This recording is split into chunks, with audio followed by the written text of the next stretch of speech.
આનંદ નિકેતન સ્કૂલના ભોજનમાં કાચ નીકળવાની ઘટનાને શાળા પ્રશાસને ગંભીરતાથી લઈ ફૂડ વિભાગના 3 સુપરવાઇઝરની તાત્કાલિક બદલી કરી છે।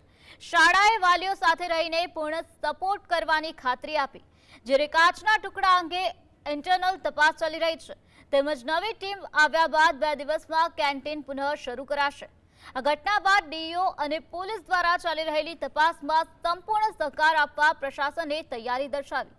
મેનેજમેન્ટે સ્પષ્ટતા કરી છે કે તમામ કેમ્પસ હેડ હાજર રહેતા અને ટ્રાવેલિંગમાં ગયેલા ડિરેક્ટર પરત આવ્યા બાદ પુસ્તક વિવાદ સહિતના મુદ્દાઓ પર ટૂંક સમયમાં પ્રેસને માહિતી આપવામાં આવશે।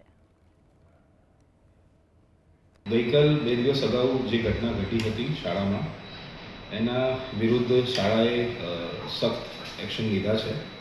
જે કેન્ટીન અમારો જે સ્ટાફ હતો એને અમે નિલંબિત કર્યા છે, બરખાસ્ત કર્યા છે। આવી ઘટના અગાઉ કેન્ટીનમાં બને નહીં તેના માટે થઈને શાળાએ 3 સુપરવાઇઝરની નવી ભરતી કરી છે અને પ્રિન્સિપલને પણ એવા આદેશ આપ્યા છે કે જેથી કરીને હવે આવી ઘટના દુબારા ના થાય।